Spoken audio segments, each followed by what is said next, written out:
Selamat datang di channel Eleven Sport. Kali ini kita akan membahas profil keturunan Ayase Ueda, striker timnas Jepang yang diisukan masuk radar PSSI untuk naturalisasi. Sambil menangis, Tom Haye kenang momen naturalisasinya baru sah setelah neneknya yang keturunan Indonesia meninggal. Pengamat sepak bola Malaysia sebut timnas Indonesia bikin gengsi Piala ASEAN atau Piala AFF 2024 menurun.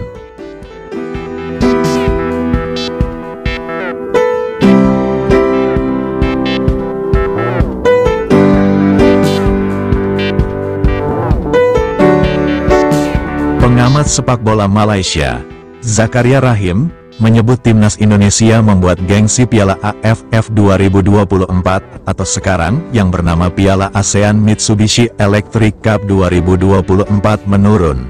Penyebabnya karena timnas Indonesia tidak menurunkan skuad terbaik di ajang 2 tahunan ini.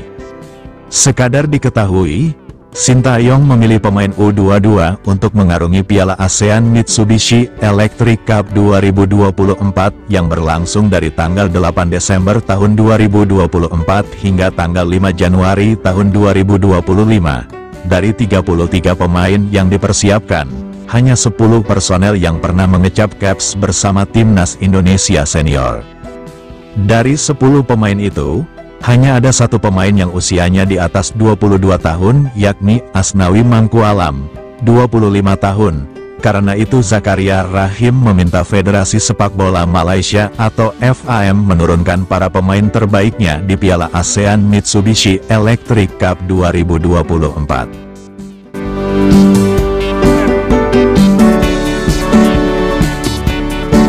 Ia menilai, FAM wajib mengirimkan skuad senior atau utama di Piala ASEAN Mitsubishi Electric Cup 2024. Dalam pandangannya, U22 hanya untuk SEA Games, sedangkan Piala ASEAN Mitsubishi Electric Cup 2024 wajib menggunakan pemain senior. Saya melihat daftar pemain timnas Indonesia untuk Piala ASEAN Mitsubishi Electric Cup 2024. Mereka hanya membawa satu pemain senior dan mayoritas lainnya adalah pemain U22. Kita bisa menganggap mereka tidak menurunkan skuad terbaik karena banyak bermain di level Asia, kata Zakaria Rahim, mengutip dari Berita Harian, Rabu, tanggal 27 November tahun 2024. Keputusan yang diambil timnas Indonesia berdampak kepada tim-tim kuat lain seperti Malaysia, Thailand dan Vietnam. Kalau semua tim mengambil keputusan yang sama, gengsi Piala AFF akan hilang karena kami sudah memiliki SEA Games untuk pemain muda, lanjut mantan manajer Selangor ini.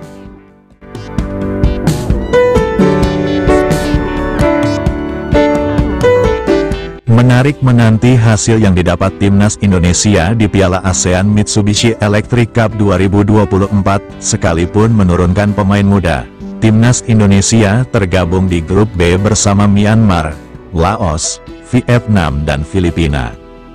Hanya juara dan runner-up grup yang diizinkan lolos ke semifinal Piala ASEAN Mitsubishi Electric Cup 2024. Bagaimana dengan timnas Malaysia?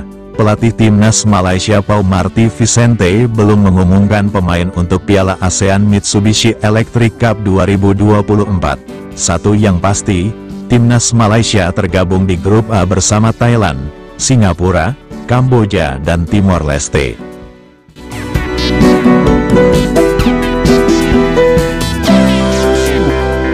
Tom Haye menjadi salah satu pemain Eropa yang dinaturalisasi menjadi warga negara Indonesia dan bergabung ke timnas Indonesia. Bersama Ragnar Oratmangun, Haye dinaturalisasi pada akhir tahun 2023 lalu. Haye dikenal sebagai gelandang yang mampu merebut dan mengumpan bola dengan baik. Ia juga dikenal sebagai pemain yang memiliki tendangan jarak jauh yang akurat. Tak cuma itu saja, gaya bermainnya energik, impresif, dan penuh dengan determinasi.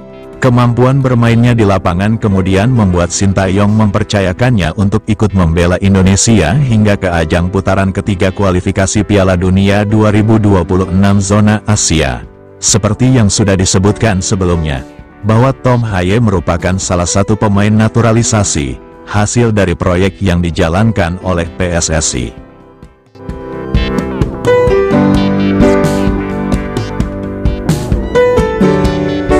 Haye yang lahir dan besar di Belanda pun memutuskan untuk dinaturalisasi, karena memiliki keterikatan tersendiri dengan Indonesia.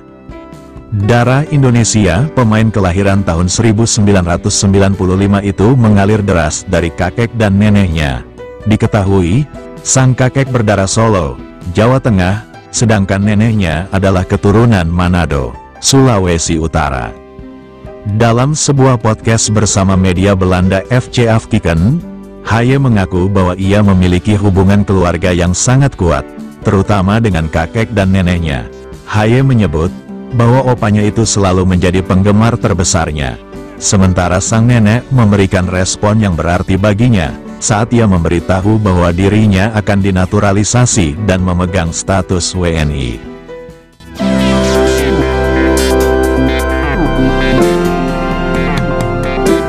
Hubungan dengan keluarga saya sangat kuat.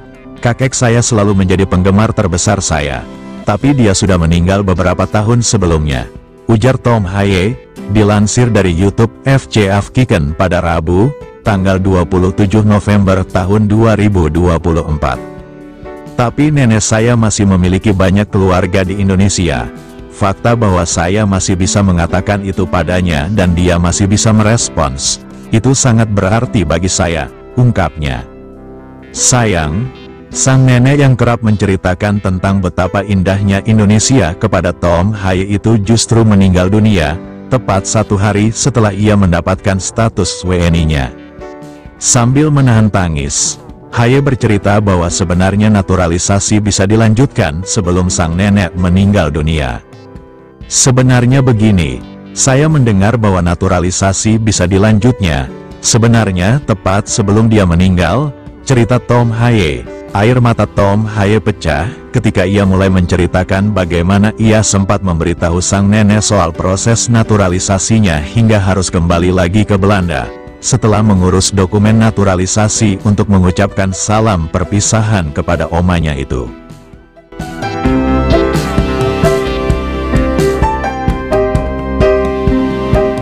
Sekitar seminggu sebelum saya harus pergi ke Indonesia untuk mengurus semuanya, saya masih sempat memberitahunya, jelas Tom Haye sembari terseguk-seguk. Saya pikir 2-3 hari kemudian saya harus pergi ke sana untuk mengurus formalitas terakhir. Dan dalam beberapa hari itu, saya langsung terbang kembali ke Belanda untuk perpisahan, kata Tom Haye. Tom Haye juga menceritakan bagaimana ia bisa bertemu dengan 2 saudara perempuan neneknya dan berbagi cerita mengenai momen-momen terakhir omanya itu sebelum meninggal dunia. Beberapa bulan terakhir ini benar-benar roller coaster. Nenek saya memiliki 2 saudara perempuan, satu tetap di Indonesia dan satu lagi di Belanda. Saudaranya yang di Belanda saat itu sedang berkunjung ke saudaranya di Indonesia, cerita Tom Haye. Jadi, ketika saya pergi ke Jakarta untuk mengurus itu, saya juga bisa bertemu dengan mereka di sana. Jadi, itu sangat spesial, karena bagi mereka, saya bisa bercerita tentang saudara perempuan mereka selama periode terakhir. Itu sangat berarti bagi mereka. Saya bisa berbagi kesedihan itu dengan mereka adalah sesuatu yang sangat spesial. Keluarga di sana tentu saja sangat bangga.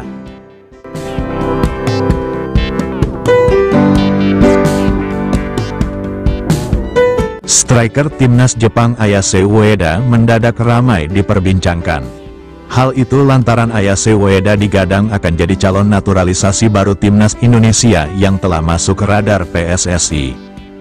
Jika memang demikian, apakah Ayase Ueda memiliki darah Indonesia? Ayase Ueda dikenal sebagai striker yang agresif di timnas Jepang. Meski agresif, ia juga ahli dalam melakukan operan di dalam kotak penalti. Selama kualifikasi Piala Dunia 2026, Ayase Ueda berhasil mencetak 3 gol. Rumor Ayase Ueda masuk radar PSSI pertama kali diungkap di TikTok lewat postingan akun @pecinta.sepak.bol72. Akun @pecinta.sepak.bol72 mencuat soal Ayase Ueda yang selangkah lagi jadi warga negara Indonesia. Postingan itu langsung dibanjiri komentar pecinta sepak bola tanah air. Banyak yang menyebut kalau isi dari postingan itu hanyalah rumor.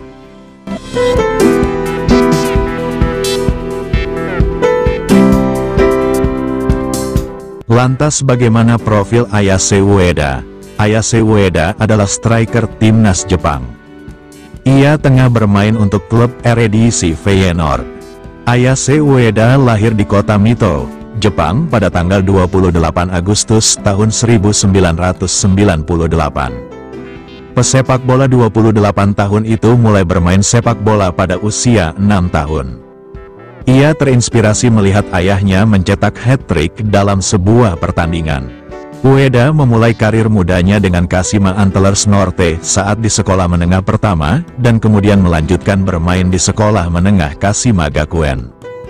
Dia mewakili sekolah menengahnya di kejuaraan antar sekolah menengah atas dan turnamen sepak bola sekolah menengah seluruh Jepang. Setelah lulus SMA, Ueda kemudian melanjutkan studi olahraga di Universitas Hosei dan dia menjadi bagian dari tim sepak bola sejak tahun pertamanya. Dia melakukan debutnya untuk Kashima Antlers pada bulan Juli tahun 2019. Masuk sebagai pemain pengganti untuk Soma Doi dalam hasil imbang 1-1 dengan Urawa Red Diamonds. Dia mencetak gol profesional pertamanya pada bulan berikutnya, dalam kemenangan 2-1 atas Yokohama F. Marinos.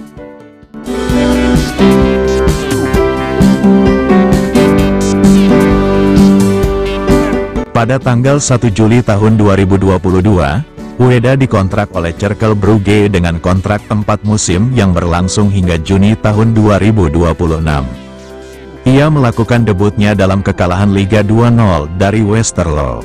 Pada tanggal 3 Agustus tahun 2023, Ueda menandatangani kontrak berdurasi 5 tahun dengan juara Belanda Feyenoord dengan biaya transfer sebesar 8 juta euro.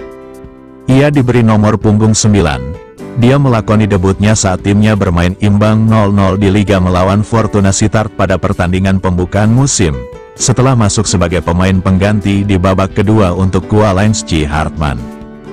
Jimmy De Wolf, asisten manajer Cercle Brugge, menggambarkan Ueda sebagai penyerang yang lengkap. Ia memiliki kemampuan finishing yang kuat di samping kombinasi kecepatan, kelincahan, dan kemampuan melompat di atas rata-rata serta kekuatan mengingat perawakannya yang kecil. Jadi kesimpulannya, kabar di atas hanyalah rumor atau bisa dikatakan berita hoaks. Bisa dipastikan Ueda tidak mungkin dinaturalisasi menjadi warga negara Indonesia.